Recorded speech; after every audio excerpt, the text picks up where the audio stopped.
Filmed in front of a live studio audience, it's the Dicebreaker Podcast with your host, Matt Jarvis. Hello, welcome back. It's Friday. It's the Dicebreaker Podcast. I am your host, Matt Jarvis. I'm joined this week by two of the team. Maddie Cullen, how you doing this week? Hello, I'm here. I'm good.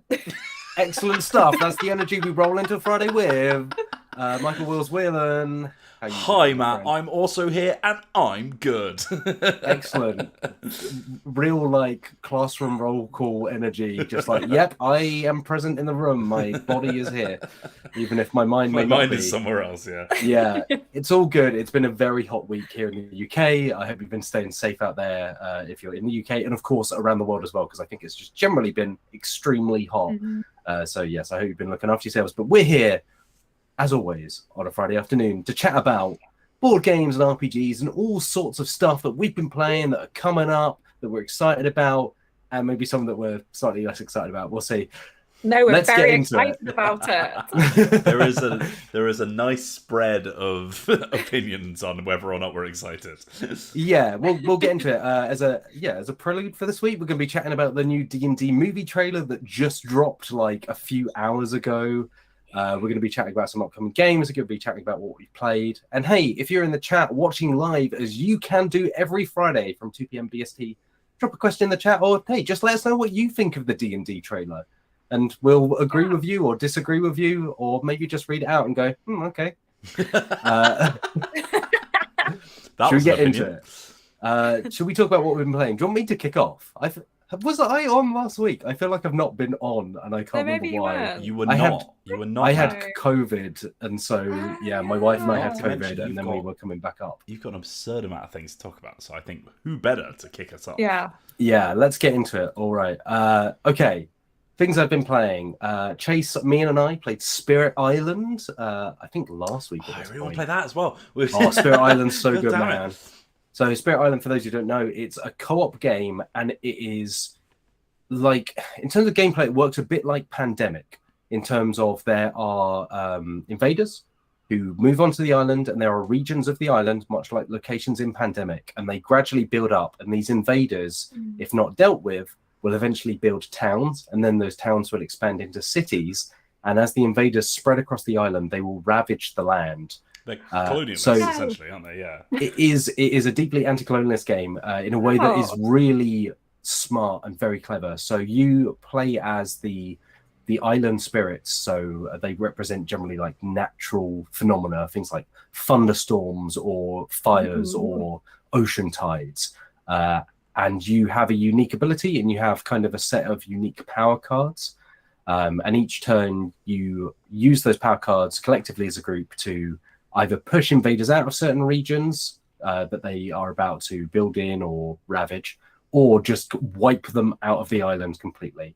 And as you do that, you build up fear, which is a really cool mechanic, because as you build fear, you eventually get to the point where you unlock fear cards, and those then introduce extra abilities and effects that make it easier to clear out the invaders. That's so cool. Yeah, the foundation of it, that sounds like quite a lot, but actually in motion, it's fairly straightforward, because it is kind of, like I said, just a bit like Pandemic. You're trying to get the invaders out of certain regions before they do bad stuff. It's kind of like if the Scooby-Doo villain was actually the good guy. yeah, because you are kind of but you are actual spirits. You're not just old man Withers in a sheet. It's the expansion. there are a couple of expansions that I really want to play with. They introduce more spirits, and I think the spirits are the thing that make it, because they are so distinct. So for instance, I was playing as I can't remember the name of the spirit, but I was very focused on basically just tearing down. I think I was good at getting just invaders, so just normal explorers out of regions. Then me and Spirit was very good at tearing down towns and cities.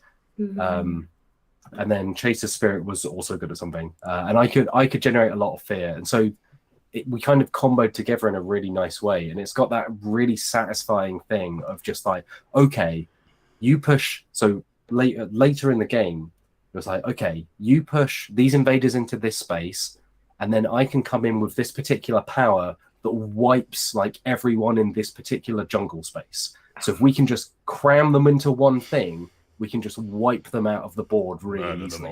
Amazing. And we did win our playthrough. It's not a necessarily easy game. It can be really tough, but we did win. And there are a number of scenarios that are based around kind of colonizing powers. So the England, of course, but also, for instance, the Dutch are in there as well.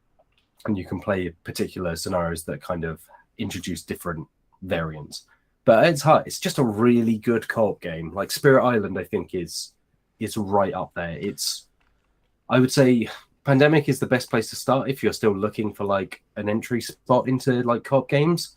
But if you've kind of had your time with Pandemic and it's fairly straightforward, you can get your grips on it. Spirit Island is a really good like next place to go. It's a hell of a game. Question from the chat here, Matt, from Mary R, who says, "Does it look appealing too? Dead by Daylight seemed interesting gameplay wise, but the cards and dice were really generic."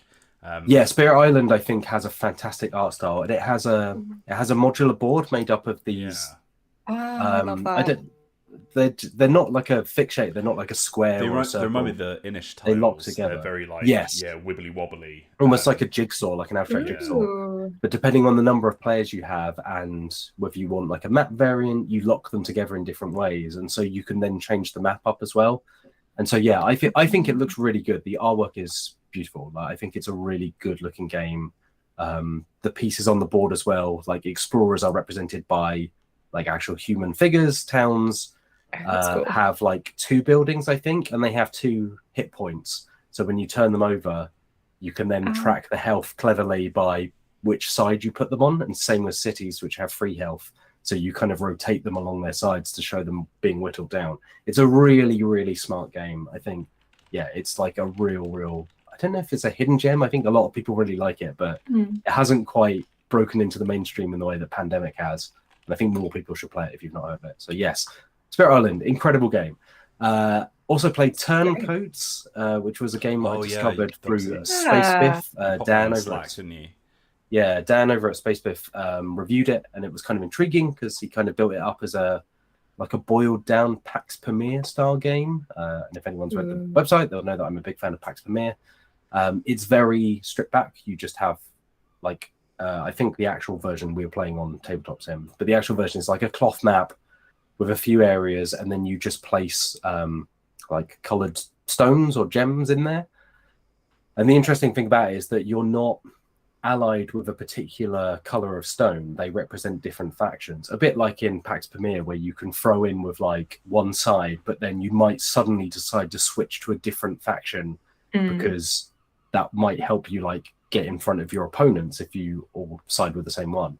And it didn't quite have I was expecting a bit more, I think, from reading Dan's words and like Pax Pamir itself. Like I was expecting it to be a little bit more cutthroat, and we were playing with 3 people, and I think it plays between 2 and 5. So maybe with more people, those alliances shift around a little bit.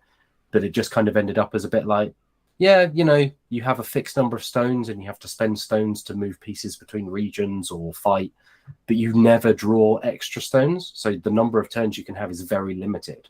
And it felt like there just wasn't enough ability to do stuff during a game. And I wonder whether more people would change that, because like there would just be more people changing the kind of board layout between your turns. So I thought it was okay, but I was kind of a bit disappointed given, I guess, my own expectations. Let that be a lesson. Expect nothing. Be pleased by everything. Never get your hopes up for anything. Exactly. Yeah, that's the trick. The opposite of the manic approach, which is be excited for all things at all times. Another thing I tried, as I'm just whittling through, I played so much recently. I played the One Piece card game, which is not out yet, but they put out a phone app that teaches you how to play it. For those who don't know, One Piece is a long-running manga and anime. It's like, I think the longest running one, or it's certainly up there. There's over 1,000 chapters and 1,000 episodes of it now. God. It is unbelievable. It's been going for about 30 years. I can't. Wow. Is it Shonen Jump? It's a shonen. It's a shonen long run. Yeah, Shonen Jump is the magazine it's published in. So Yeah, it follows Luffy, Monkey D. Luffy, or if you're Jeff Keighley, at Summer Games Fest, he called them Monkey D. Luffy, as almost like D apostrophe, like yes, Monkey D. Luffy. He's a pirate. He wants to be king of the pirates. He's got stretchy arms. That's his deal. He's Mr. Fantastic, but with a straw hat on. Basically, yeah, and he sails around. The card game is very much one of those licensed card games. I can already tell you that this mechanic, which I've just thought up in my head, is more interesting. If you're Luffy, right, the card should have illustrations of his arm, and you can stretch his arm by putting the cards next to each other. Oh my god! Cool. You know when you make spells in that Wizards of Mount Skullsfire, and all the illustrations connect together. Yeah, you make like an arm that just keeps extending out, so you can punch someone. That is fun. That would be fun. That is not how this card game works. This card game is very much like head-to-head battler. It does some slightly different mechanics in that you get cards that you can assign in order to like buff the attack power. So you can either spend them to bring more cards to the field, or you can spend them on cards to just like boost their attack, which is like interesting enough, but it doesn't really do a lot that stands out. I would say this app, the mobile version, is just a tutorial and then like a single match. So it's very stripped back. It's just to give you a little bit of a taster. But I was kind of like, yeah, like it's one of these. It's very much selling to people that want to collect those cards with One Piece characters on. So, you know, if you're into One Piece, maybe go and check it out. But I think if you're looking for a trading card game, maybe just play something else. The one that Wheels is developing where his arm gets super long. Exactly. I'm talking to my people right now. You're He's talking. furiously typing more talking cards, to the One Piece arm people. longer. Yesterday, Chase, me and I played Burgle Bros, which I'd not played in many years. Still a fantastic game. Another fantastic card game. For those who don't know, Burgle Bros, you are some bros, and you burgle. Some bros of multiple, of various genders. And you are trying to rob an office or a bank or whatever. It's like there are like 3 floors of tiles. You move between the tiles. Some of them have alarms on them. One of them has a safe, and you need to crack the safe and then move up to the next floor, crack that safe, move up floor. And you get guards, and the guards patrol around, kind of set patrols. And as you set alarms off, they move quicker and stuff like that. We did not win. It's a hard game. Burgle Bros is a really hard game. It's difficult in that kind of slapstick way of like, oh, for God's sake, you know, like it never feels like, oh, this is bullcrap. Like I can't believe this is. Yeah, so there is a good amount silly. of luck in there, but it moves quick enough, and is kind of like you say, it's lighthearted enough where, like for instance, Chase's character started with dynamite and could just blow up a wall to like create a new path. I had the ability to see through walls with X-ray vision. And Mian's character was clairvoyant, so she could see the patrol card that was coming up. So there's like a fun, lightness to it. There is a lot of luck in it because like you draw random patrol cards for the guards, and at one point the guard passed through us like multiple times on one turn because all of the patrol spots were within about 2 spaces of each other. So we just got absolutely kind of wrecked by this guard passing through us time and time again. But it's a fun game. Like, I haven't played that second one yet. Yeah, no. I'm infuriated with myself that I still haven't played it. It's literally in my car in shrink wrap, and I've just been like taking it from place to place, desperate to find someone who wants to steal things with me every day. Banging on doors. I'm just going to sit Maddie down at work one day and just be like, we're playing this now. I will do it happily and gladly. I love to be a little burglar. But yeah, Burgle Bros 2 is a casino instead, which is quite fun as well. So it's like a casino heist. And it also comes with like a roulette table thing. So instead of just putting the floors next to each other, you physically suspend them on top of each other, which is fun. Oh, that's so It cool. looks very good. It looks very, very, very, very good. Yeah, Burgle Bros is good. Like I say, I'd not played it in like several years. And I remembered like, yeah, this is a really good game. Like, does a good job. I'm a big fan of that designer, to be honest. I'm trying to remember his name now. Tim Fowers, did paperback and hardback, and that plane game as well, the co-op one. Game. Where you're like you're organizing flights, and it's got like a real time. Yeah, right. I can't remember that's that. Really cool. All of his games have this right? really fun like 60s vibe to them. Like they've got this like kind of like spy thriller kind of vibe. I'm trying to remember the artist's name. I think he works with a particular artist. I can't remember the name. I remember seeing him in like a Kickstarter video or something like that. But my like the way I like describe Burgle Bros, which is completely useless because like I don't know anyone who's actually played the video game. But if you've ever played Evil Genius, you know that old management. Oh sim? yeah, It's like that, but in reverse. So like it's got the same 60s style, and you're sneaking through all of these like classic like laser tripwires and like security cameras and all that kind of stuff.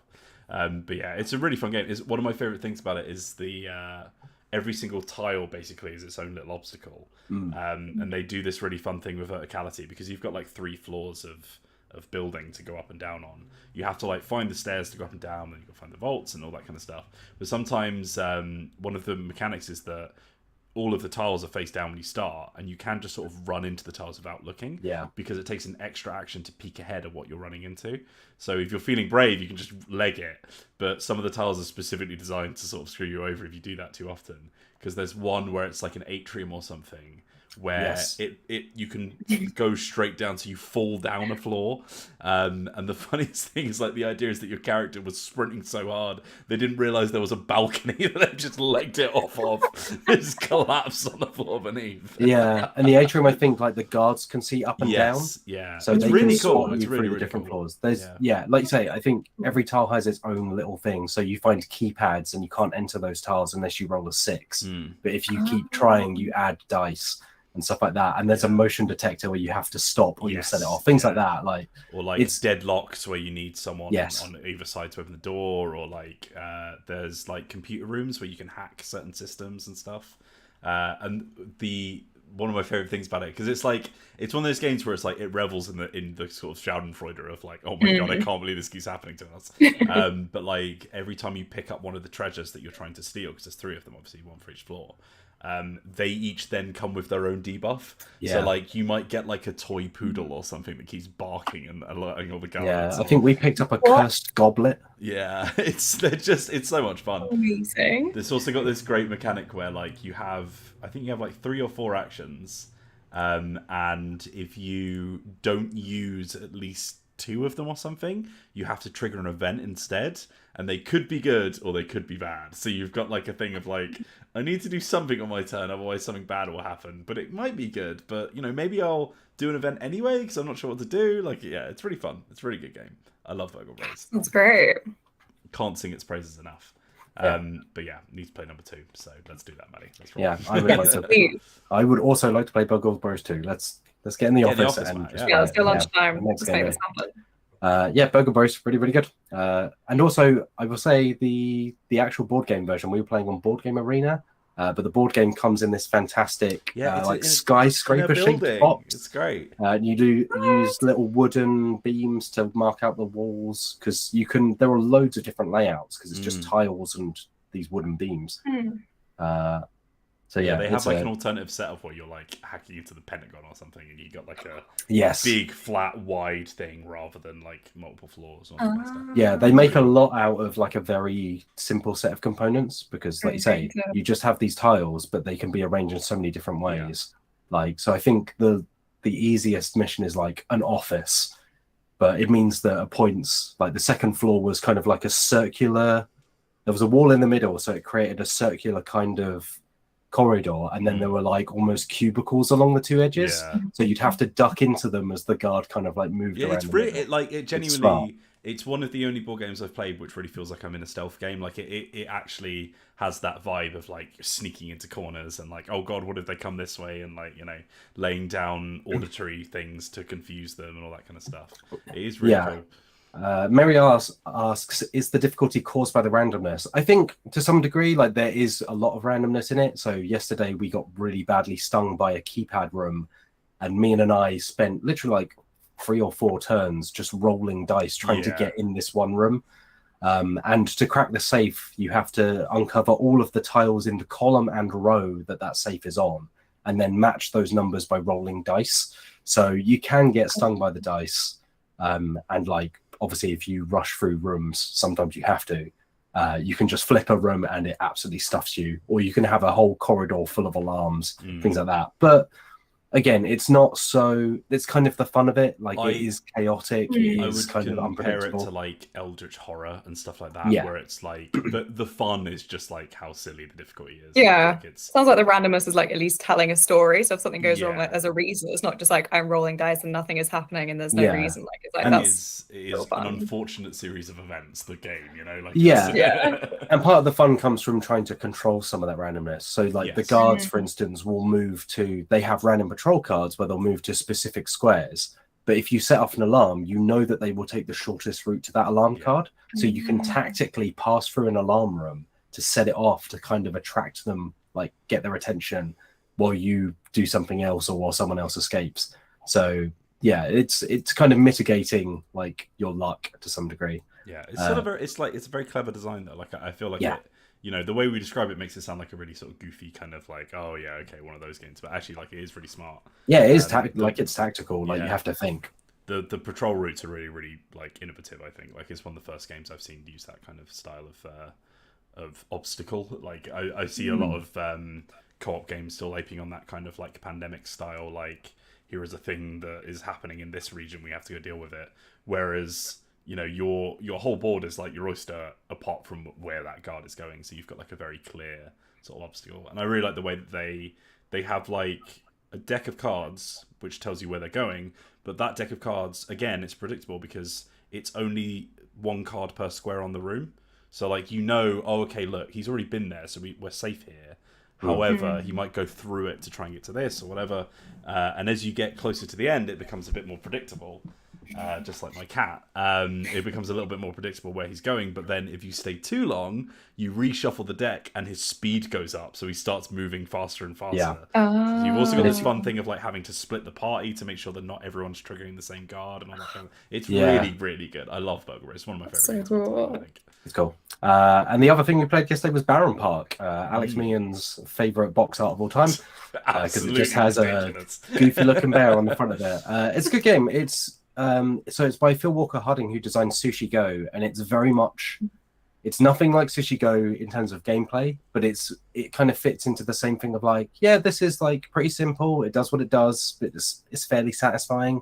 In this case, you run a bear park. There are various different bear parks from around the world. So, for instance, I was the Japanese one, and then there was one in, I think they kind of crammed the UK and US into a single one. There's obviously the German one, and you know, and they're all localized, the names of the parks. And then you add bear tiles to your park, so you can add enclosures for specific bears. And as you cover icons, that then kind of determines the next tile you pick up. So you can pick up very small tiles that are kind of like food stands or portaloos, or you can build bigger enclosures that have bears in, or there are like one-off special tiles. And if you cover a construction crew, you then get to add another board to your park. So you can get up to 4 different boards. And you're trying to just obviously get points from placing these down. There are achievements as well that will be like, you know, put 3 food stalls in a row, and the first person to do that like gets 9 points, and then it reduces down. And that's kind of it. Like it is a very straightforward like tile placement game. You know, it's similar to something like Patchwork in that you're just trying to use your space efficiently, and not like end up with too many like single holes that you need to plug. But it's pretty satisfying. You know, it's quite sweet. It's bears. It plays fairly fast. I love that. Like, I like I'm it. sold. Like, yeah, like it's. I think if you like Patchwork, it's kind of in that street. It plays with more people than Patchwork, so you know it's not super complicated, but it does what it does, and then it goes home, and you're like, "Thanks, Baron Park. I had a good time. Nice. You can come again." Love that. Yeah, that's everything I've been playing. Like outside of that, it's just you know. My wife and I are getting ready to foster some cats potentially next week. So we're getting ready to foster the pregnant cats. All sorts of pet news going on in the Dicebreaker. Yeah. Maddie, you need to pick up. No, I got nothing going on. I can barely look after myself. I can't look after something else. I'm enough responsibility. And yeah, that's kind of me. Nice. Who should I pass over to? Who's got stuff they want to talk about? I can go next if you want. Go for it. I have been doing look. I think by looking at the sort of pod doc that we've got here, it looks like Matt's done the most, and then me and Maddie are pretty much the same in that we've done like a couple of things. So we should be a little bit quicker this time. But I recently played, and so did you actually, Maddie. We both played Ruins of Arnak with Alex Meehan on Tuesday. Liv was playing as well. Because we had our social day and we were supposed to be doing something else in the morning, but then unfortunately Matt couldn't come because there was so much of a heat wave. All that the train line stopped. They cancelled all the trains, and we had our team summer social booked for the one day where all trains stopped running. And then we went out in the hottest day of the year and played mini golf. No, there was no shade. We were just like out in the open. It was great. We have a love of the game. Yeah, no, we love mini golf. We love mini golf. Suffer for your art. As long-term Dicebreaker fans know, we love mini golf. We always talk about mini golf. My favorite. But yeah, no, we played before we went out because we had a change of plans. We were like, oh, let's play a game then. And we were thinking of a few, and then I was like, oh, you keep talking about Lost Ruins of Arnak, me, and let's play it. I want to give it a go. And I didn't like it. It was so for anyone who's not aware, Lost Ruins of Arnak is like a sort of like Indiana Jones style, like you are archaeologists looking for treasures in the jungle or whatever. And it has like this very kind of like, it's very Eurogamey in that it's got all sorts of different paths to success filled with cryptic iconography, and when you look at it for the first time you get a headache. But you've got sort of like ruin sites that you can explore to try and get treasures, and then once you get those treasures, these things called guardians will turn up, which are like monsters. We've got another cattail. This is a guardian turning up right now. And then if you defeat those guardians, you get points. And then there's also like a research track, which you can go up by spending resources. But the crux of it is that you're going to be using a little deck of cards, kind of like a deck builder, which you can then supplement with like items and artifacts and stuff. And you're using those cards to gain resources, which you then spend on doing things. And I personally didn't see much else going on apart from that. Like it was very much like it's like kind of every worker placement game I've ever played, where it's like I spend like 5 turns getting these like 3 resources, and then I do something that doesn't feel very satisfying. And I don't know if it's just because I don't really like that genre, or if, you know, Arnak just wasn't, you know, really doing much outside of what everything else is doing. But it just felt very like tedious. Like I find those games like so, like they drag so long. I don't know if it's because of my brain. Like I've talked about this on streams a few times, but I've got ADHD, so like I don't know if it's like that thing of like, you know, I can't sit patiently and wait for my plan that takes 5 turns to enact to come to fruition. But it does just feel like there's so much that you have to do in order to do the one basic thing that you're trying to accomplish, and then nothing happens. So you just keep doing that until you end the game, and then you've got points, and it's like yeah, I wasn't a huge fan. Maddie, you enjoyed it a bit more. Yeah, that's right. I think my biggest issue with it, so I really liked like the vibes of like I'm going to like ancient ruins, I'm fighting guardians. I was like, that was what I really enjoyed. So I was like, I'm just going to stick with that, have fun, and I was having a good time. But also with the research track, Liv didn't go to any of the other sites, and she won by a mile. Liv just by stayed at home reading books. She just like collected the starting resources and just like went the whole research track. And I was just like, what was the point of me like setting up all of these different things to like go to all these cool places and defeat guardians if you're just stepping up this track? And I think that was my biggest issue with it was like, I think it's fun if you can have multiple ways to win, but if like the most exciting kind of concept, which is going out to like fight guardians and like find all these cool new places to explore, is basically worthless and you can't win by doing that, then I'm like, I don't really understand why we have this or the research track. I think that was my kind of big thing. Yeah, being like, I don't really know what it's just like a bit. This is just a problem that I have with a lot of Euro games, where it's just a bit like sort of nothing really feels that different from each other. So they always, it's always this praise of like, wow, there's so many different paths to victory. They're all basically the same, but there's so many different paths to victory, and it's like, yeah, I mean, sure, get points. It's like, get points. It's a different way of making the numbers go up. Yeah, I mean, I like those kinds of games. So yeah, I'm coming, but I can definitely understand like that feeling of. And I think Arnak is, because there's so much going on in it. Like there is the deck building, there is the worker placement stuff. Like you say, there is like the research track, but also the things to go to. Yeah. And I think it's one of those games where definitely like the first few times you play it, it's almost just like poking at things to see if it works out, and being like, how do I balance this? Is it better if I specialize in one thing, or is it better if I kind of like balance myself everywhere? And I think it like, if you've got people who are like, who just play different ways or have played it a different number of times, I think that is where those games can be a little bit more unforgiving at points. But yeah, I think like right at the start, Mian was like giving us tips, and one of the things she said was like, you know, I tend to find that if you just focus hard on one thing, then that tends to give you loads of points. And Liv took that to heart and was just like, okay, I'm going to do nothing but research. And it worked. Got to respect that. And it worked, yeah. And it was also just like, you know, it felt like we were all just playing a different game around the table. Yeah, me and Liv didn't do the same. We did totally separate things the entire game, which could be fun, but it also meant like, because I was like, well, I've kind of stuck to this now, I can't now go on the research track because she's just made it so far that I felt like if there would be more overlap and you kind of had to force to overlap, I think that could have been fun, it didn't feel like we really interacted at all. Like the only thing that we had was the classic, like, oh, you've done the finite amount of actions that are available before I got there. And even then, that wasn't really that big of a deal because there were so many other ways that you could do things. And it was just like, yeah, okay. It was like 4 solo games all at once, and I wasn't enjoying mine. That kind of, like, that's a very like Eurogamey thing, right? It's like everybody's just in their corners doing their stuff, and then at the end you kind of compare results. But I generally like Lost Ruins of Arnak. I think not as much as Mian likes it. Mian is the champion of it on the thing. But I think it's interesting that a game like that can just like, people just it's such a divisive genre. I think games like. That's fair. It's kind of Marmite-y, where it's like I've only ever met people who absolutely hate them or absolutely adore them. You know, like I've never really met someone who's like, yeah, I'll play Eurogame. Yeah, why not? You know, like they're always like, yeah, no, of course I love Eurogames. Or no, it's kind of like folks who enjoy like something like EVE Online, where it's like spreadsheets in space. Like if you are just kind of tuned to that kind of experience and you love watching numbers be efficient, like good on you. But yeah, sometimes it's just. It's just not for you. But... Nathaniel Levy says parallel play the board game, which I think Zoe would very much enjoy. Right.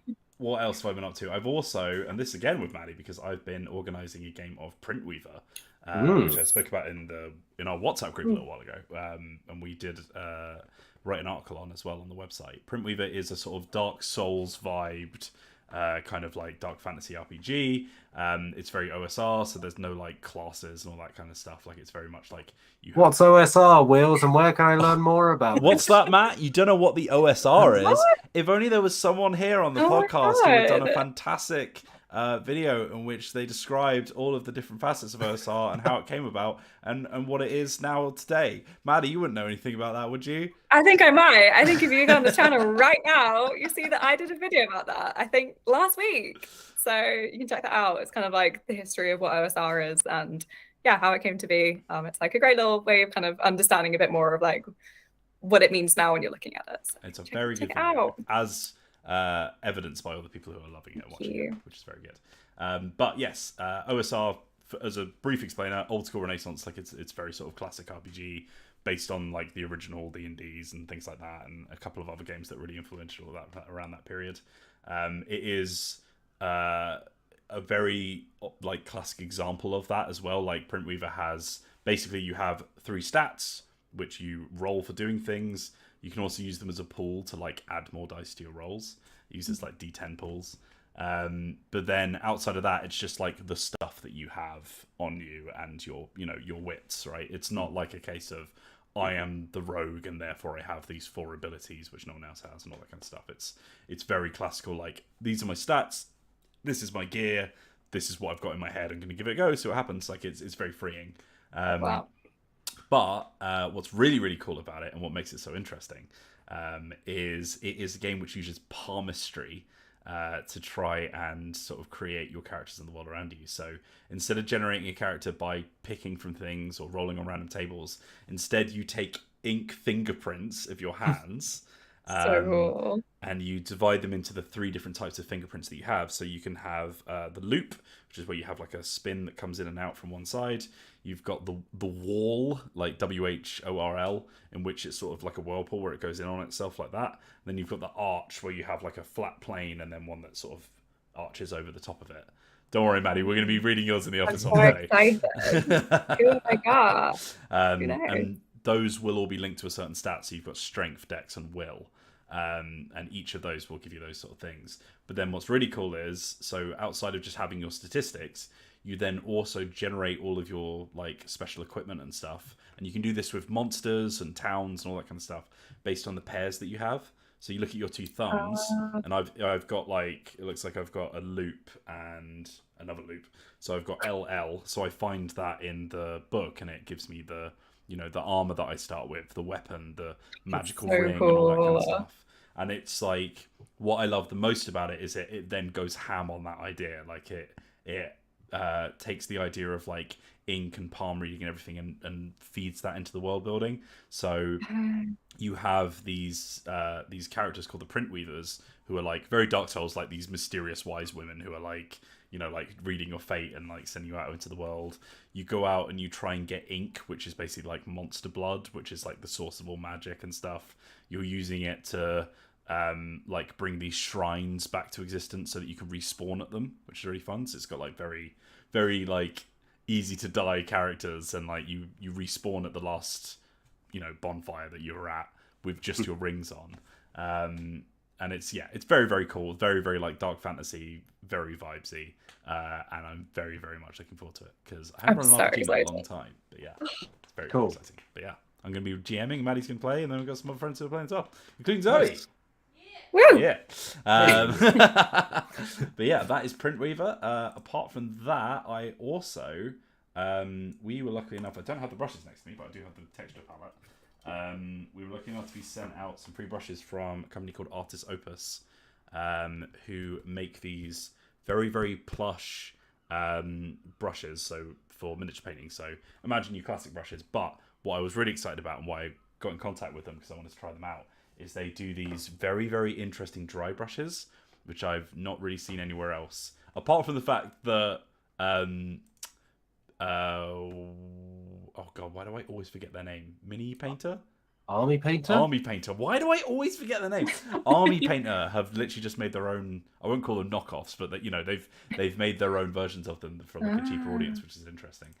Very, very recently. But they're kind of like these really bulb-shaped, really thick bristles. Oh, really? Almost like a blusher brush. Yes. I'm so dense. Genuinely, I think there's a video that I need to make at some point in the future, which is like the crossover between makeup artists and miniature painters. That'd be cool. Genuinely, it's a really interesting thing. But these brushes are like super soft, so they're not what you would associate with dry brushing, which is like thing that's like clumped up with old dry paint, which is like falling apart, and you're like smashing it against your brush. Instead, you've got like these really soft brushes that you just very, very lightly moisture, so you're not dipping them into a pot of water, you're just sort of like gently hydrating them, and then you can use them to stipple, which is really interesting. For anyone who doesn't do any painting stuff, stippling is when instead of stroking the brush against something, you like press into it softly and make these dots of paint. And what's really cool about them is you can get the same sort of soft blending between colors that you can only really achieve outside of that with airbrushes. So it allows you like a physical medium, like that doesn't require any machine equipment, to get those really soft blends. And then they can be used for actual dry brushing as well, where you're like picking up the highlights. So like I was like watching their YouTube channel and like looking at all the tutorials they've done. I was like, oh my god, these things look really cool. I want to try them out. So yeah, so I got in contact and they've sent some over, which is very lovely of them. So keep an eye out for our next painting stream where we're hopefully going to be using them. I'm going to do a little tutorial, even though I don't know how to use them properly yet. So yeah, I'm very excited for tutorial. But yeah. They're also like really plush, quite expensive, so I don't want to ruin them. Yeah, but I'm not touching mine until be very careful with them. I need you to hold my hand through it, because I do not. That'll make it harder. Yeah, well, be like Patrick Swayze in Ghost. Yeah. Right, okay, that is all I've been up to this week. Outside of I've been programming again. That's kind of fun. It's fun. But yeah, that's me, Maddie. What have you been up to? Oh, yeah. Hello. I'll brush over this because I do it every single week. I play D&D on Wednesday nights. I run D&D on Thursday nights. So I every week, I'm always doing that. So I try not to speak all the time. I had a very fun session with Witchlight though. My players I've kind of finished like the first chapter basically and like killed the hag, which I was very scared about because I was like, please don't fight her. Her challenge rating's pretty high, and you guys are pretty low. But they did really well, and it was really fun. It was a really good session. So I had a lot of fun with that. How long do you think Witchlight? So you say you just finished the first chapter? Yeah, you've been going on Witchlight for a while, right?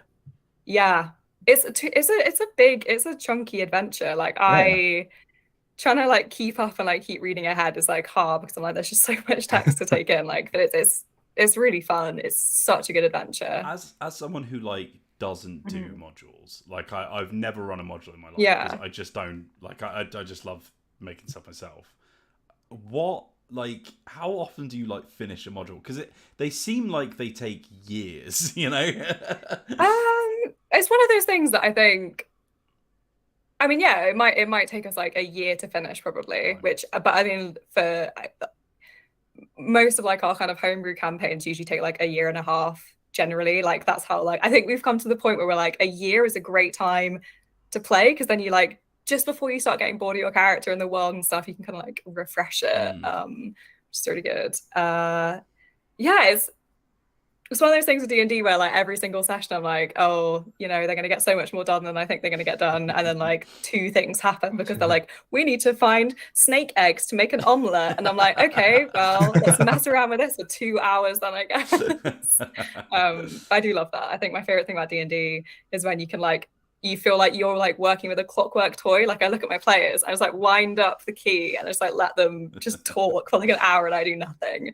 It's very satisfying. But yes, Witchlight is amazing. It's such a good fairy tale vibe. We're in Tither now, which is the next part of the domain, and it's very, very cool fairy tale.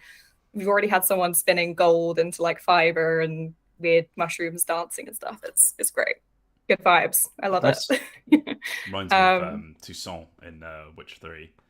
It's that same sort of like pastoral, like super classic fantasy. Yes, it's like really fey, isn't it? That kind of stuff. Like, it's like my favorite stuff. Incredibly vibrant and colourful, and like, you know, loads of like interesting takes on old grim tales and stuff.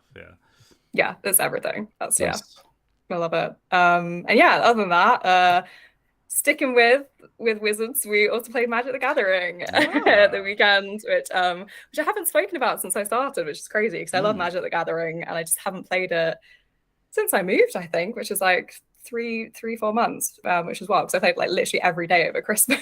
Wow. I haven't played Magic in a long time. Go through phases. I had that one sort of stint where I was playing Arena like every day, nice. and then I lost my hyper focus and got bored of it. But I think the last time I played was when I wrote that article about the treasure deck in the D&D set, actually, the first one. Last year's D&D set, because there's been another one since. It's been that long, but there's a new D&D set out. But yeah, maybe I'll have you got Arena? Do you play on Arena much? No, I haven't. I've only played just in person, but get on Arena. We can do that, yeah. I'll give you a game. You know what? I also reinstalled Arena the other day because I was like, maybe I should. It was after I played a draft with friends. I was like, you know what? Magic's all right. Magic's pretty good. Yeah, it's got a lot of flaws, but it's fun.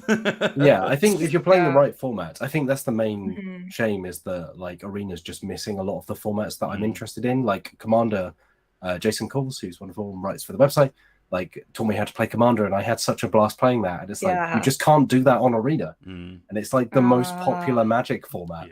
Yeah, well, that's what I played with my friends at the weekend. There was 4 of us, which was just it's so fun to play Commander with like a group of people, which obviously set up to do. Yeah, that's a shame because Commander's so good. My biggest problem with Arena is that like my favorite way of playing Magic is just doing drafts and just like making silly decks out of limited stuff, which is the most like cash intensive way of playing on Arena because it's literally just like a slot machine. Like it's awful, which meant that like the thing that I enjoyed the most out of it, I had to like pay for entry every time. I was like, I have to do this. Pay gems, right? And then gems cost money. And it's that thing of like, oh, you might win them back. It's like, oh god, lad.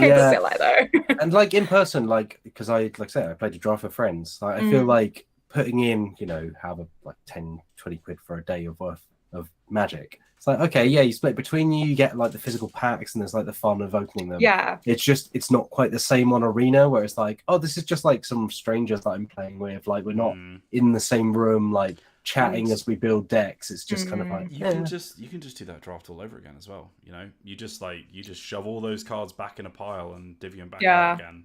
You know, like it's Give me the tinfoil on my fingers. Like I want to be looking at the scrunchy like. I mean, look, we've got so many flipping booster decks in the office. We literally could just go do that. To be honest, I was gonna say I would really like to because I haven't played any of the like D&D crossover decks. And one of my friends who I play Commander with, he wasn't playing this weekend with it, but a couple of months ago we played together. He was doing the D&D. It was there was some really, really fun stuff in there. So I really want to play it.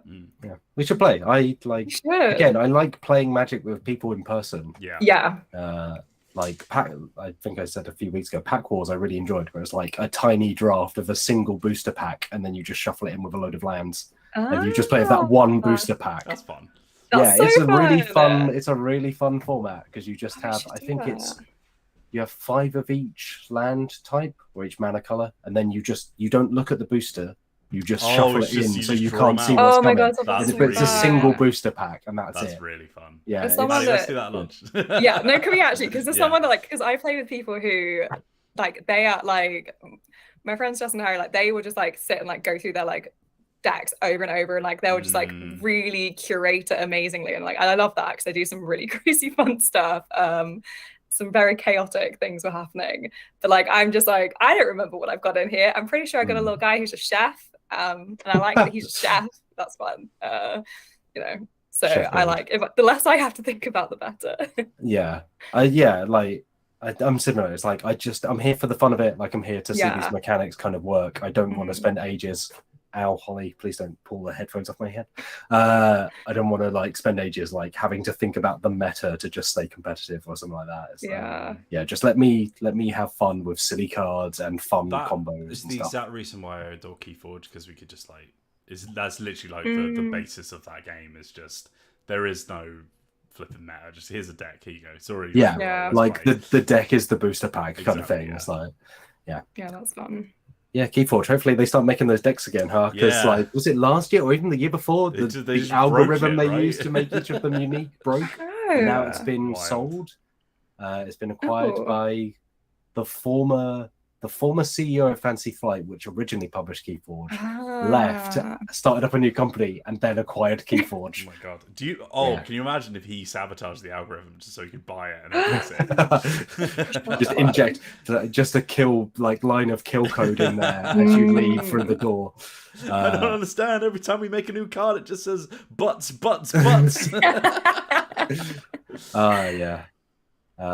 Also Richard Garfield. You know that. Richard Garfield knows how to make a card game. Let's say he's made the best of them. He's made Netrunner, he's made Magic, made Keyforge.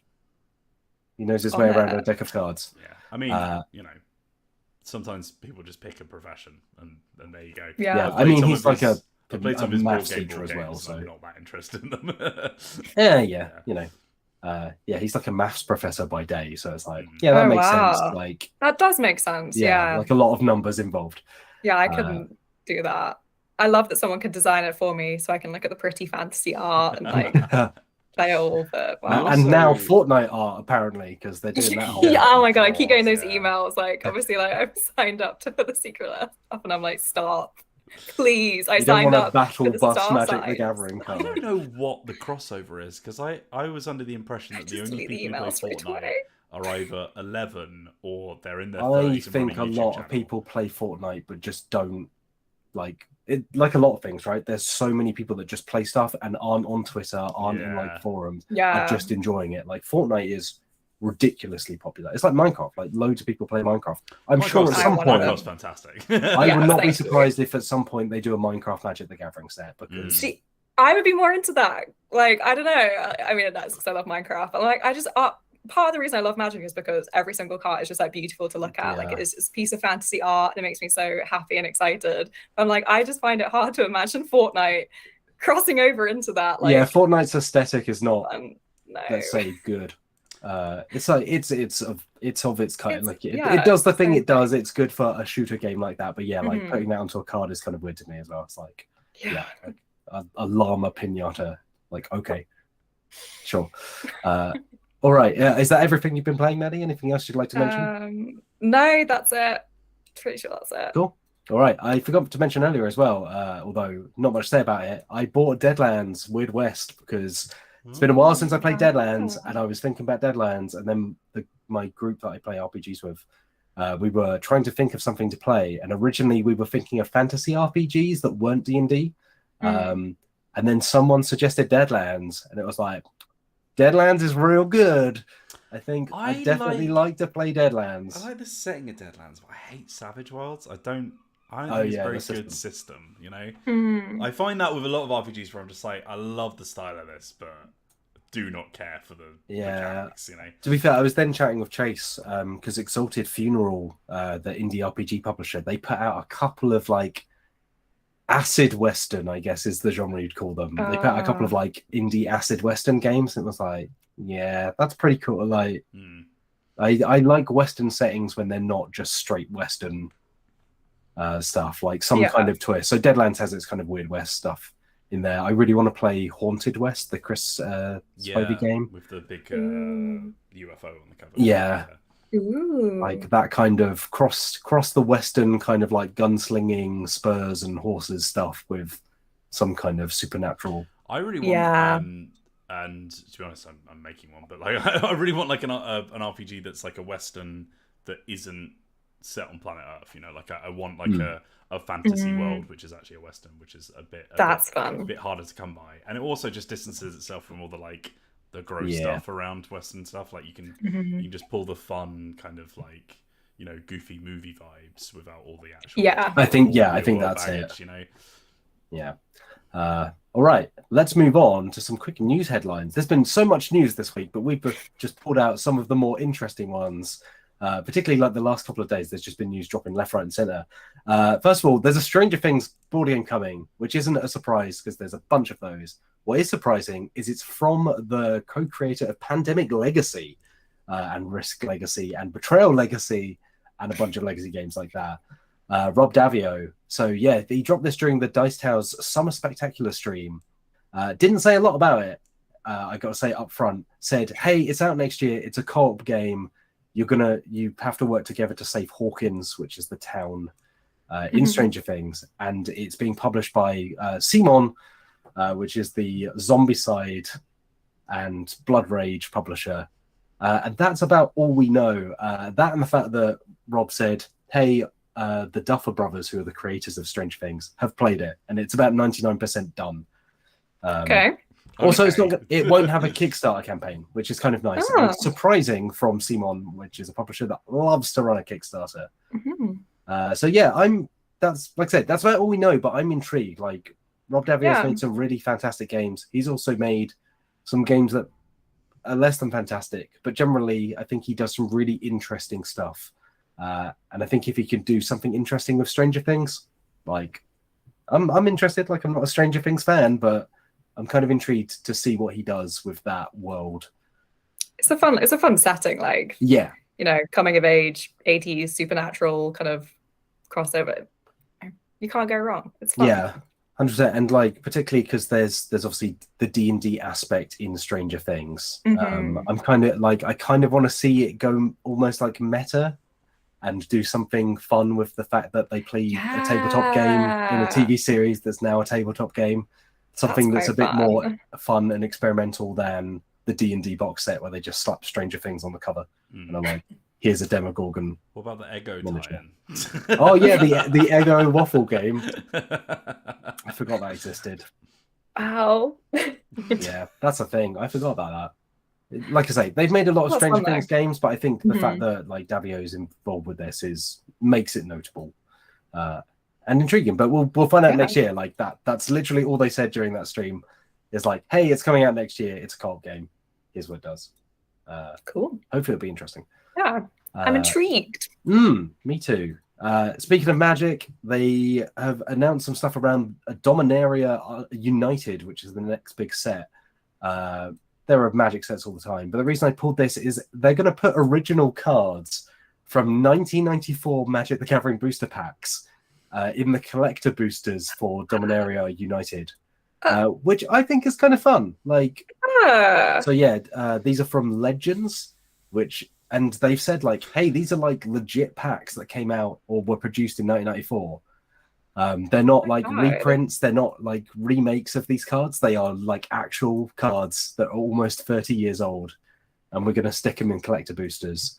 Worth saying, it's Wizards of the Coast, so they won't pass an opportunity to make money off this. Collectors boosters are the more expensive booster packs that they introduced a few years ago that have rarer cards and variants in there. They cost about 20 quid versus like a normal draft booster that costs about 4 quid. So yeah, you will have to cough up appropriately for these packs if you want a chance of finding them. And also, like, cards from Legends, they haven't said exactly what cards might be in there, whether it's going to be any cards from that set. Individual cards from that set are worth anywhere between about 50 cents up to like $4,000, $4,000, that is. So yeah, I don't think there are loads of cards in that set that are worth thousands of dollars. It's only a few.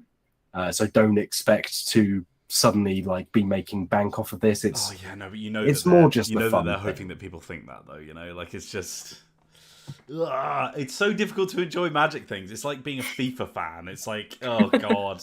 Yeah, in concept, like I like this idea of like putting like old cards in packs, but it's the fact that it's not just a game anymore. It is like it's a financial investment for some people who just try to flip those cards. Yeah.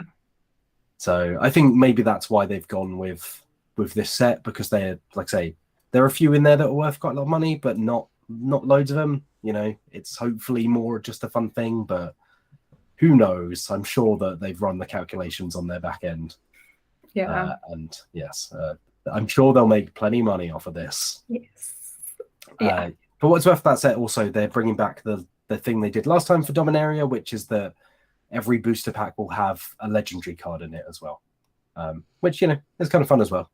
Normally those cards aren't guaranteed to be in packs, but with this set they will be. So yeah, there we go. Dominaria United. It's out, I think early September. I'm trying to find the date in the story that I wrote. September 9th is when it's out. So nice. There we go. And lastly, Chase has put some absolute jargon in the chat that I have no idea what he's talking about. At least these won't Pringle. Does anyone know what that means? Yeah, so Pringling is foil cards. Magic the Gathering, usually released through Secret Lair. The way that they apply the foil covering, which is something that they use to then up the price of Secret Lair cards. In the past, that foil covering has led to cards kind of bending up into like a Pringle shape, hence Pringling. Which, when you're talking Secret Lair cards, are like much more than your average Magic the Gathering card. I think they're normally like 20 to 30 quid or more for the set. It's it's not doing good. I need it. Well, as long as you don't mind your card bit, I think maybe they've resolved that or addressed it, but I don't know for sure. It might still be a problem. They should just lean into it and make it a game mechanic. Yeah, just like when people fold playing cards to shuffle them around. That sounds like something they do in one of those unsets where they have those ridiculous rules. As Chase points out, it's a humidity issue, so it depends where they're made. But the short of it is that they can curl up. The problem with guitar strings as well, isn't it? They have. I remember on Ernie Ball packets and stuff, they advertise the fact they're in like a really dry. No humidity zone and stuff. Oh. Yeah, I use Ernie Balls. Super Slinkies. Shout out to Ernie Balls Super Slinkies.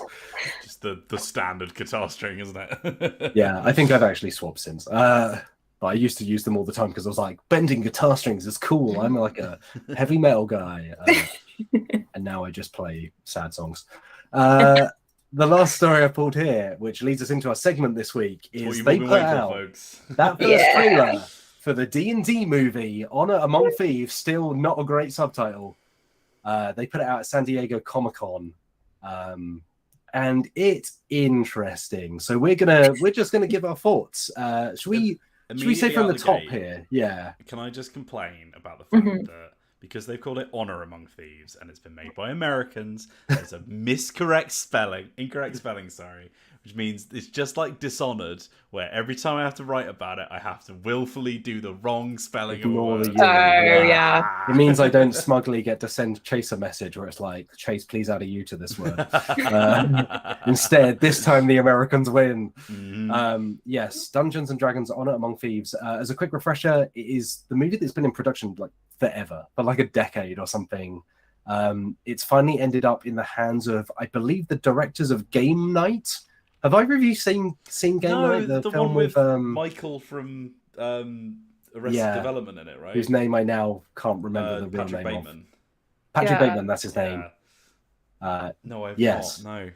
It's. I will say, it's surprisingly good. I went into Game Night with a very cynical state of mind. It was a surprisingly good tabletop film, despite what it looked like.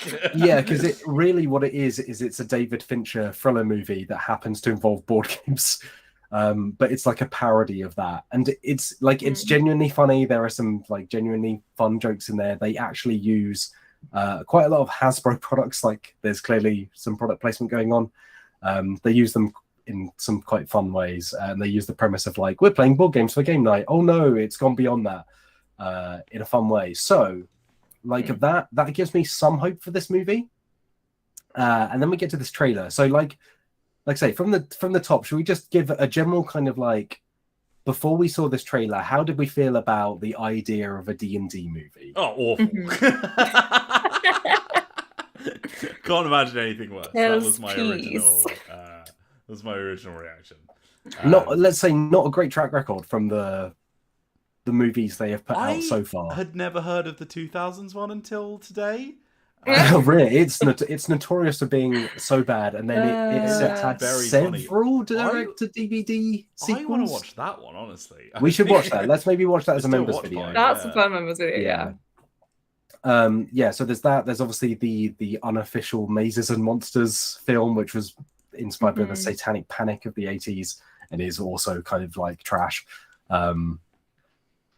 So the last big cinematic outing for Dungeons and Dragons was the 2001 or 2000 movie, which is very bad. Has quite a like star-studded cast, but is exactly what you would think a fantasy movie from 2000 would be.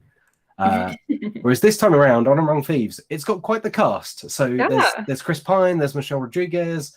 There's Regis Page, Justice Smith, Sophia Lillis. So people from like the It movie, Sophia Lillis has been in. Justice Smith is from Detective Pikachu. Regis Page, I believe, is from what's the firsty Netflix series? That's the one, Bridgerton. Michelle Rodriguez, obviously from Fast and the Furious. Chris Pine from the Star Trek movies. So like you got some Hugh Grant. Yes, I forgot about Hugh Grant. Hugh Grant playing the villain. Paddington 2. Yeah, they've just lifted straight from Paddington 2. That one. Yeah. And also cinematic universe. I'm enjoying like Hugh Grant's renaissance, where he clearly just is doing whatever he thinks is fun, and it's paying off in a good way for him. That's the best place to be with as a famous person, is when you've like done your money making thing and now you can just have fun. I was reading an interview with him earlier. Unfortunately, I can't remember where it was, but it was talking about the D&D movie, and he was being quite blunt about the fact that when he first read the script, he was like, "Oh yeah, what?" And almost passed on it, and then was kind of won over by it. Which, who knows? Like actors going to market films that they're in, but I've grabbed the trailer from YouTube. Oh, nice! I'm popping it over us. I will be muting the audio because, as one of our viewers pointed out, it does have a Led Zeppelin track on it that we'll get copyright stricken for. Oh no! Don't Which, me to just by the way, provide again, immediate. What does that have to do with anything? Like, I know it's the trend of like grabbing a popular song from the 70s and 80s and then doing a slightly edgy remake of it. Let's get into this. It's a 2-minute trailer, and yes, it's set to Led Zeppelin's Whole Lot of Love. And like I'll kick off here. Like I'm kind of with, so Chase wrote up a story on the trailer yesterday, so you can head over to dicebreaker.com if you want to watch the trailer. He compared it to Guardians of the Galaxy, and I think that's an apt comparison. Like, it's really got that feel of a modern ensemble movie in 2022. Like, it's got a 70s rock track. It jumps between people wisecracking at each other and being like, "Oh, look at us!" Like, "Oh, we're such friends!" Like, "Oh, here's a witty repartee to you." Like, and then spoilers, it ends with someone, like a side shot of someone jumping, hands over their head, like elbow drop but with sword, towards a dragon. And it's like it really does feel like they're trying to just marvelify D&D. Yes. and I think that Marvel as a company have done irreparable damage to cinema as a whole. However, I do wonder, if you're the company making this film, what other choice do you really have? I kind of think I think people are probably assuming that I'm going to come into this like just tearing it to pieces because which is a fair assumption, but like I do kind of feel like empathetic towards someone who has to make the Dungeons and Dragons movie, where it's just like, you know, what real option do we have to make this thing successful other than getting some celebrity actors to make like quippy Marvel jokes whilst various monsters that people like appear on screen? Like what else would a studio allow you to do, you know? I think it's like, obviously they've gone a very safe route with it, and I'm honestly not mad about it. Like, as you say, like they want it to do well, and I know that for a lot of us in tabletop role playing, D&D seems massive, but like it is, especially in the UK compared to the US, it still just isn't that big. Like it's just not, it's not going to get people to sit and watch it just because it's D&D, but people would go and watch it because it seems like a fun fantasy movie. And I'm honestly okay that they've gone with the safe route, because I think I have higher hopes that like they can pull that off, because they haven't tried to do too much to change it, because a lot of us like D&D because we like classic fantasy movies, and they're trying to mix that kind of Marvel action, yes, but hopefully if it's something a little bit different as well. Yeah, I think you're right. It's like it either went this route or it went the route of trying to be very serious and steeped in its own lore. Yeah. And who knows, the actual movie might try and do that. It might try and like world build continually and be like, I mean, there's a bit of this in the trailer where they're like, an owlbear, or like, well, but there's not a lot of people pointing at things and going, that's a gelatinous cube, that's a displacer piece. Those things are in there, and people will notice those things if they're fans. But you know, as long as the film isn't just like an extended section of like, here's the history of the Forgotten Realms laid out. Like, that's not why people play D&D. Like I've played hours and hours of D&D, but do I know anything about the Forgotten Realms? Realistically, not much at all, because that's not why I like D&D. Like, that's not what I'm interested in. Before I saw this trailer, I was like, I'm going to be very worried if they try and make it too serious, and if they just try and lean into the lore, because that's not why we enjoy D&D. And they've definitely gone for the whole Guardians of the Galaxy, like, we're a group of friends having an adventure, and that is the safer and honestly I think better route to go with it. I didn't really find any of the wisecracking in the trailer to be very good. Like, the script didn't really zing. I will say that the very end of it did like raise a slight chuckle, where Chris Pine is like, or someone, I think, is it Michelle Rodriguez? Someone's like, oh no, Sophia Lillis asked Chris Pine like, what are you in this party? And he's like, oh, I'm a planner. And she's like, well, you've made the plan. He says, well, I make more plans if that plan goes wrong. She's like, oh, so you make plans that go wrong. And like, that's a fun bit of dialogue. Yeah. But that was the only bit of that trailer where I was like, oh, that's fun. Like, I think the rest of it was just kind of like, yep. Like someone going, I'm glad that guy's on our side. It's like, yeah, that could be in any action movie from the last 15 years. I'm wondering how many of those like, well, that just happened kind of lines we're going to be. Oh, that kind of like Joss Whedon like style. I really grinds my gears. I'm so tired of it, because we've seen so much of it, and like it was really fun when it was fresh and new in the 90s. But like it's like a lot of time has changed, so I hope it's not too much of that. But again, with the trailer, I think you're always going to be struggling to like show off like a good relationship between characters, because you're like, I am not invested in any of their relationships or anything they're about, so it is always harder to show. Yeah, I'll say for my part, having watched that trailer, it was both better than I expected, and that I was like, oh, this isn't like gratingly like unbearable, and also kind of exactly what I expected from like a modern attempt to make a D&D movie. But like you say, Maddie, I think if they manage to pull this off, and this is like a very safe first outing, and they kind of like just lay that foundation, if they then manage to get like a little like weirder with it and kind of push the boat out and maybe bring in some of those, you know, if they ultimately go in the Marvel route and they bring in like a varied number of directors with like different like cultural touchstones or like artistic sensibilities, like that could be a cool thing to do, because like D&D is kind of, that's the fun of tabletop RPGs, right? It's like different DMs put their own spin on it. So if like we get this movie and it's like, you know, fantasy action Guns of the Galaxy style, like we're fighting dragons for real and everyone's kind of like being pretty serious about it in between jokes, and then you get someone who comes in and like tries to go the meta route, and it is like people sat around a table and then you're in like the table and stuff like that. That could be fun. Like, I just hope that it doesn't just get lost in kind of like blandness. Yeah, they don't try and do it too safe that there's nothing new kind of thing, because it's like, you know, it is D&D, that's different, and that's different than any fantasy movie we've had before, because it's coming from a tabletop game, so you'd like to think there's like something new, but then also D&D has so much roots in just classic fantasy that we've seen before that like you can go either way with it, so it's hard to tell what they'll do. So one of the things I want to bring up, which is like people, because obviously this is still aimed at like, you know, like big D&D fans, right? Yeah. And I have already seen D&D fans being like, that's not in the game, you can't do that. Yeah, you know? and I'll say that's balm for my soul. That immediately makes me 400% more interested when like the worst parts of the fandom are getting annoyed, because like, good. She can't turn into an owlbear. She can't turn into an owlbear because it's be level not, 9 as a circle of the moon druid, but even then it has to be a beast. Yeah. Yeah. I mean, I thought it. I was like, my biggest annoyance, and you can see her on screen right now. We're pretty sure the druid character is a tiefling, and the only visual thing that's describing that is that she's got 2 little horns sticking out of her hair. Which I didn't even notice. That's not a tiefling. No. The only reason I'm annoyed about that is the fact that like tieflings are objectively the sexiest characters in all of D&D. But maybe like this lays the foundation, and like you get to a point where you have a movie when like the idea of a tiefling has been introduced, right? You can have something that then goes into like the 9 hells, like, and kind of maybe focuses on that.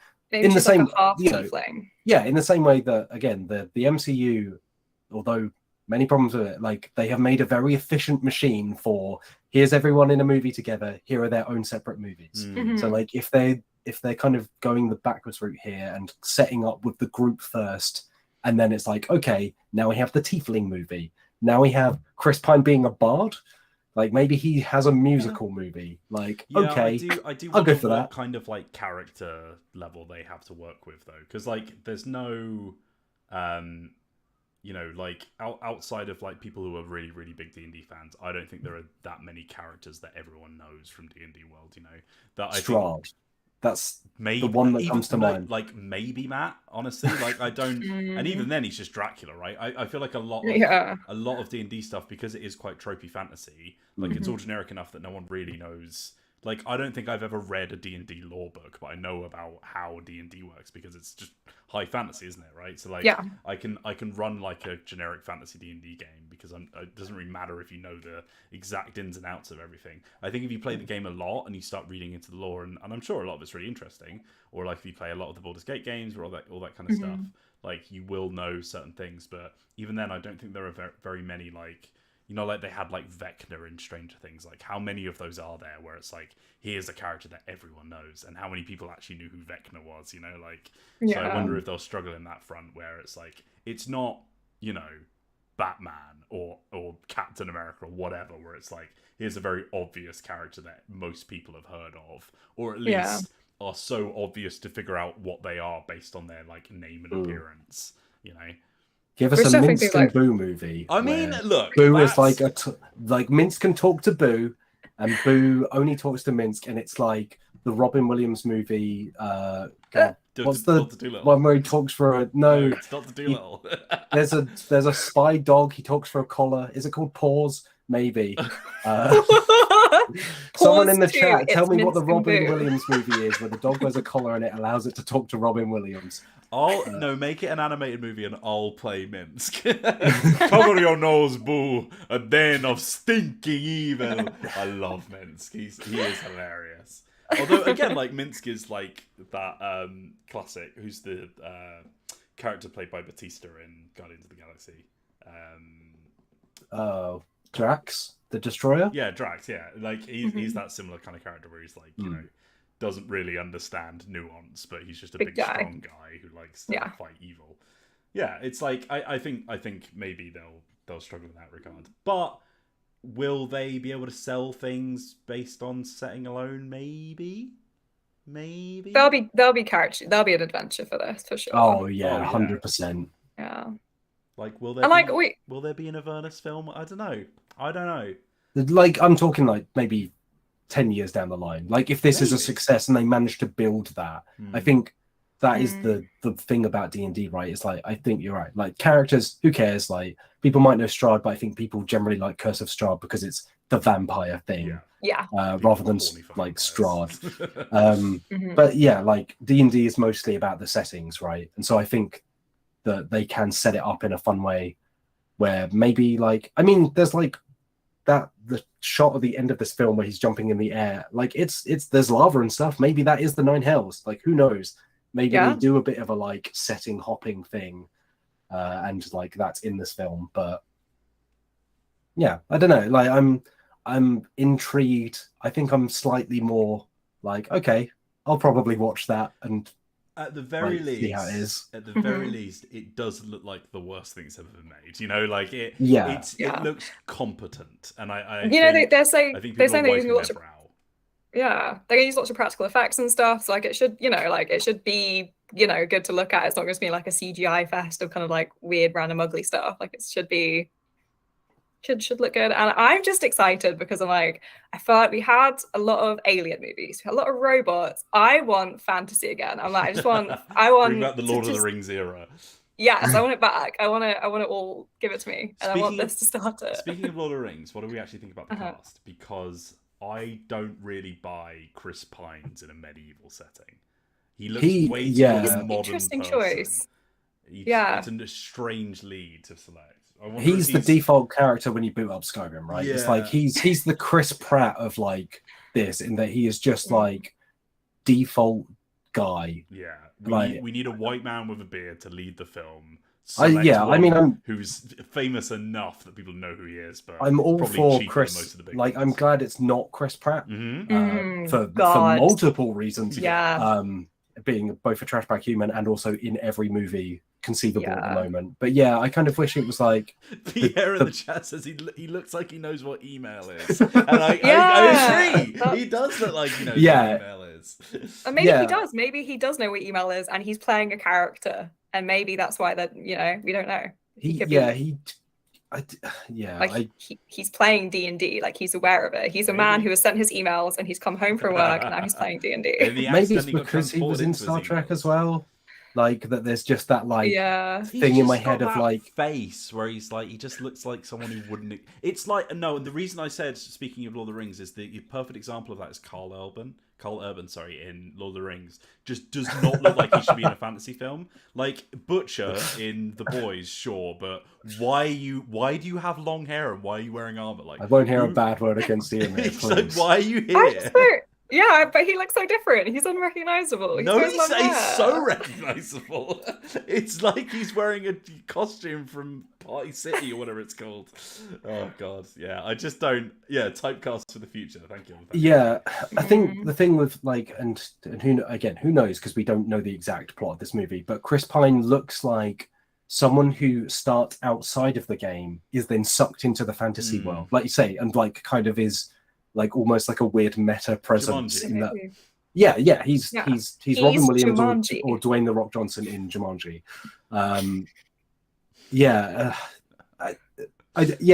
You're right. There is like just a certain energy about him. Yeah, I was very surprised.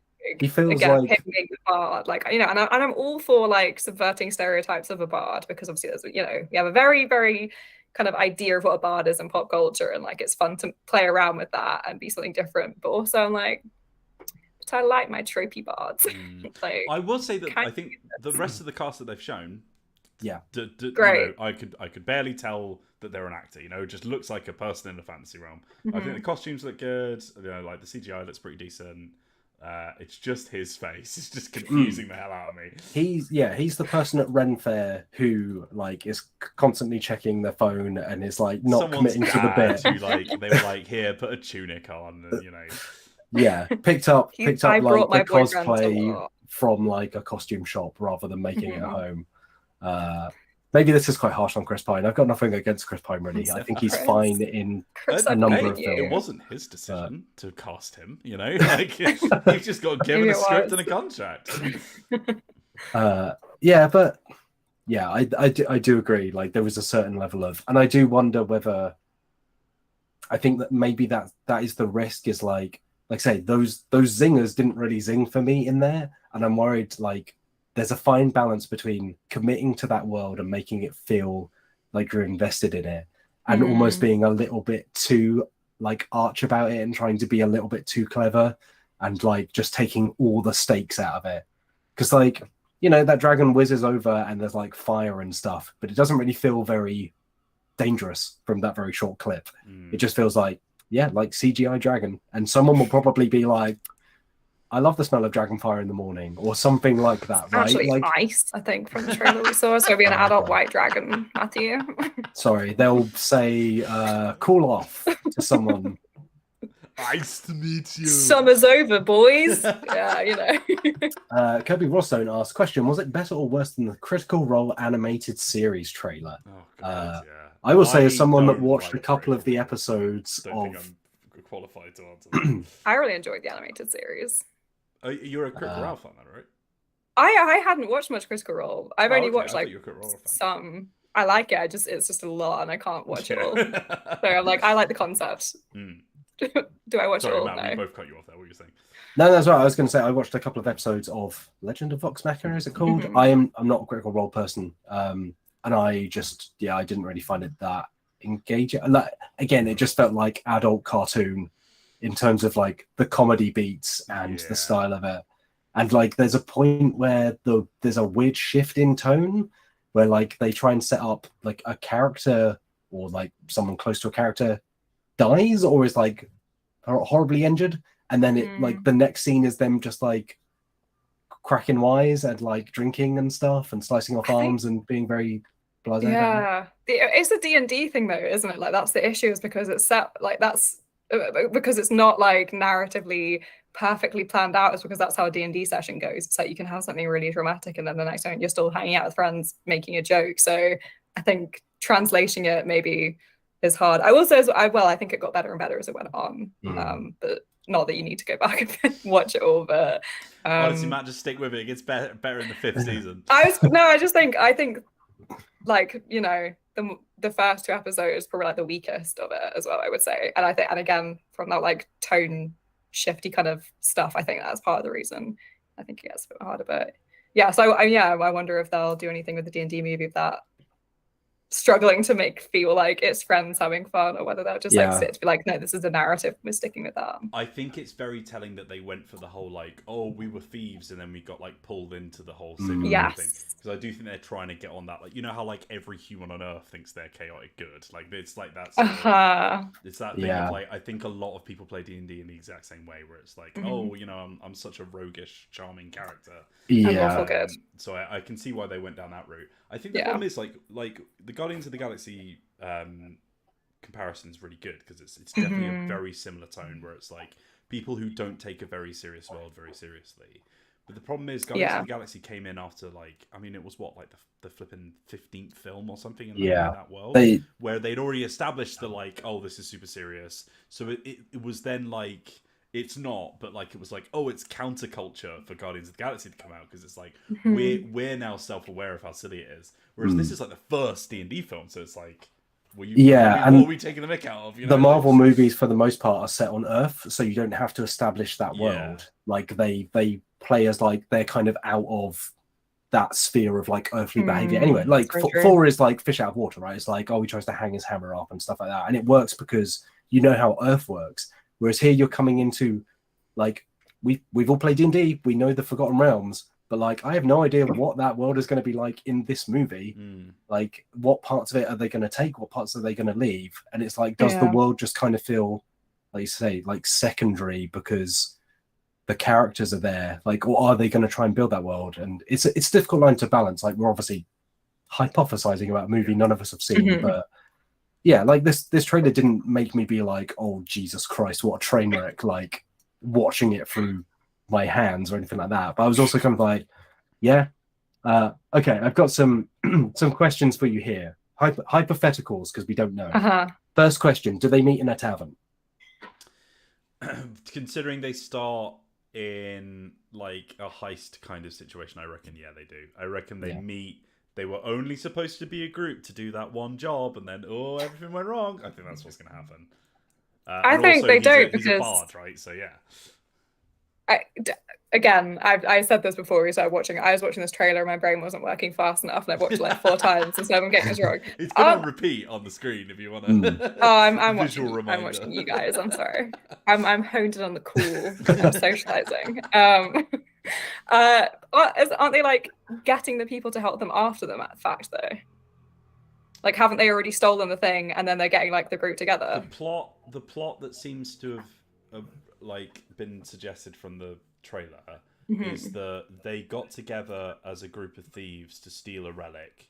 And they gave that relic accidentally to the big bad evil person. Red Wizard of Fey. Wizard of Fey. Mm. And now they've realised that they've done bad, and they're like, "Oh no, we need to put our wrongs right." And okay, I thought that they were getting the other people in the group after the 2 of them had done the wrong thing. So that's just my brain. There's a shot of him like, you know, leading everyone in and being like, "Come on in." So I would have thought. Yeah, that's true. I would have thought they were all part of that original heist or something. I don't know. We'll find out, I guess. No, it makes. I said my brain is working very slowly to you. So yeah, that's first question. Second question: is there a scene that is played out potentially in slow motion to some kind of 80s or 70s pop track? Yes, 100%. They've already proven that with the trailer. Does that continue into the movie? It's gonna have a soundtrack, and one of those songs that has been popular for a long time and then everyone's forgotten about will suddenly become a TikTok sound. Yeah, absolutely. Oh, I hope they do another Kate Bush song. I will say that. With iconic. I would be great if they did like. I was in one of the top listeners of Bardcore last year on Spotify. I'd like to preface this with. Me too. Edelgard, or whatever her name is, Hildegard. Yeah, Queen. Partly because I have it playing in the loop on background when I'm playing D&D, so that's you know, and also my spare time. And I love what Bridgerton did with using pop songs, but doing like classical music covers to put them in the setting. Like Bioshock Infinite when they did the 20s versions. I think that's really fun. So I would have loved if they did like Bardcore versions of stuff like that. But I don't think they're going to do that because we've seen the trailer now. But I'm just saying that would have been cool. Okay. And then I suppose like maybe final question. Where do they like we get to the end of the film, presumably there's a post-credits sting to set up the next movie. Yeah. Where does that take place? Like where does the next movie go? Like we're jumping ahead past this film. Where is the second Dungeons and Dragons movie set? Is this Forgotten Realms? Yeah, I think so. I'm not very clued in on this stuff, but I would assume. I mean, they're clearly playing fast and loose because she turns into an owlbear. Maybe she's a new druid subclass, and they are releasing it for the movie. Have you guys thought of that? Oh, they would hate that even more. Yes, I love the fact that like when people were then like counter arguing that, they were like, oh well, like it's D&D, the whole point is you can do whatever you want. It's just like it's so many people who just don't actually play D&D. They just made up a game and they've said, yeah, this is the official rules, I'm pretty sure. They could, like just to go for a classic, they could have the beginning of Curse and Strahd where you get like sucked into Ravenloft or whatever. It might be quite funny if they do if they kind of say that, oh yeah, no, we like when they say that it's the sequel and people are like, oh, what have you been up to since the last film, and they just reel off like some famous modules that people will know. Oh yeah, we killed some kind of vampire in this place called that would be fun. I feel like they might do something like that. Ancient says, what about a Spelljammer sequel? I'm obsessed with Spelljammer, but I just think that would be a bit too interesting for them, I think. Honestly. I just think they can't. I think trying to get people to get on board with the D&D and then be like, next we've got Spelljammer. People that's a jump. I don't know. Again, I think the Marvel thing, right? Like 15 movies down the line or 15 years or whatever, like there's no reason they can't set up a separate group and then they try and bring them together somehow, and it's the whole Marvel thing, and it's like I can absolutely imagine that. I guess, do we think they'll go to somewhere like Waterdeep in this movie? Like, is this just going to be out in the sticks mostly? Or one of my friends who has run like Waterdeep stuff, she was like suggesting that there might be Waterdeep stuff in this, like thinking like picking up on stuff. That I was like, oh, okay, maybe. What about oh god, what's it called? Baldur's Gate. No, the Oh god damn it! This is right. why, you know, when I feel like people who watch this podcast will see, like, I accidentally interrupt people quite a lot. The reason I do that is because I've got a maximum of about 3 seconds to hold a piece of information in my head. And then if it's gone, it's gone. That's me. Sorry, I'm also sorry. I do that too. Yeah, so I can't remember. Neverwinter, someone suggests. Yeah. Neverwinter's a good one. I wonder if they'll do some kind of tie-in with Baldur's Gate as well, because like that would be got a fun. flipping video game coming out, which is like why would they not? Biggest RPGs around right now. They've done those two. Well, they did that Magic the Gathering set. They did that. Avernus was like under Baldur's Gate, right? They built up Baldur's Gate quite a lot over the last couple of years. So yeah, I wouldn't like. I think that makes sense to me in terms of like it's a recognizable thing. People who care about that stuff will be like, oh, I'll go and check that out. But for people who aren't invested in it, it's not so much for them to like care about, if you know what I mean. Like they don't need to know what Baldur's Gate is. They can just like go there and it's a city from the chat. And it's like, you know that Tumblr meme where it's like, oh my god, it's Blorbo from my shows. I'm not picking on anyone, obviously. They're obviously being more astute than we are, but like Yugaron says, and there's some Icewind Dale, and Themberchild suggests Gracklestug. What language are you speaking? Is that the dragon at the end is like based off a character people are thinking? Because I looked it up and it like looks very similar to the art. I can't remember where it was from, but yeah, maybe is that it? Is that the name? I can't remember the name. Maybe Kung Fu Panda says the Underdark is in the trailer apparently. Yeah, I think that's what the dragon interesting. is. Yeah, so maybe they're already kind of like tapping into quite a lot of it, to be honest, in this trailer. Like maybe they're trying to establish a lot of the like big tropey places in D&D. Yeah. So this might be more of like, you know, like in Marvel where they're like, oh, let's establish each of the characters. I think they might just be trying to establish this. Like these might not be characters we see very often anymore, but like as long as this isn't Dungeons and Dragons Eternals, where like the first hour and a half of an almost 3-hour film is just spent introducing each character in like laborious fashion. Like I think this needs to move quickly from the get-go, because otherwise it just risks feeling like a load of people sat around the table describing the character, which is fine if you're playing D&D, but it's not very good as a movie structure. It's not even fine if I'm playing D&D. If everyone's just like spending an hour describing their character, I'm like, okay, but where do I factor into this? I'm in this game too. Ugoron says, hey, don't blame me for these ridiculous names. Which is a very fair statement. Yeah, I don't know. Let us know in the chat what your opinions are of it. I feel like, because we're probably going to go watch it as a team, right? I'm assuming. Oh yeah, let's do a single trip. Hey, I mean, folks, if there's a UK premiere, I mean, where's our invite? That's my next question. But yes, where's my invite? I am very excited, and I'm very excited, and I think it looks good. Point Break. God. This doesn't have a female director like Point Break, does it? So it won't have Johnny Utah and that kind of energy. Johnny Utah. Give Catherine Bigelow the next Dungeons and Dragons movie. Give me Point Break 2, but this time it's D&D. Point Break 2, Baldur's Gate. Perfect. Actually, I tell you, like, okay, we'll finish on this. Speaking of like, so this was I can't remember the directors, but the directors of Game Night. Who do you give the second D&D movie to? If we're going that Marvel route, and it's like you just want a complete like artistic tone shift, like who are you, as you're now the producer of this film, congratulations, who are you giving this to make like a really good sequel? You've laid the foundation, the characters introduced. What's happening? Given the tone, I would assume they would pick someone like Taika Waititi. Yeah, I can see that. That's a really obvious choice. Like that for them, not saying like Ari Aster. Kurosawa, says Pierre. Might be a bit difficult. Yeah, maybe like oh god, I hope they don't. I feel like the obvious would be like they'll get like Fegan or something, you know, where it's like, ugh. I would have said something like Sam Raimi for something scary, but after watching Multiverse of Madness, which was, I mean, he didn't write it, but very disappointing in every single aspect. Yeah.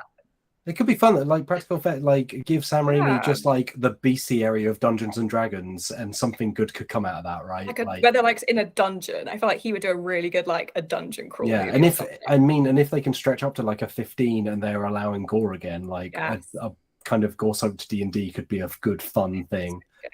Charlie Afishnan suggests Guillermo del Toro, which I think is actually That's a a good shout, yeah. Like, if they were doing one of the more horror-y things, like what's is it Tomb of Annihilation or something like that? Oh yeah, that's a fair shout. Or like you could do a good creature feature that just focuses on like one D&D, like a Mind Flayer movie, right? Would be good in the hands of someone like Del Toro. Kung Fu Panda suggests Peter Jackson. Why not go all in? I think Peter Jackson should be banned from making films after the Holiday. The fact that someone with the name Kung Fu Panda suggests that a director that is not the director of Kung Fu Panda is, feels like a deep kind of betrayal. Who directed Kung Fu Panda? Let's get them in. Lord and Miller says Fraser McNigal.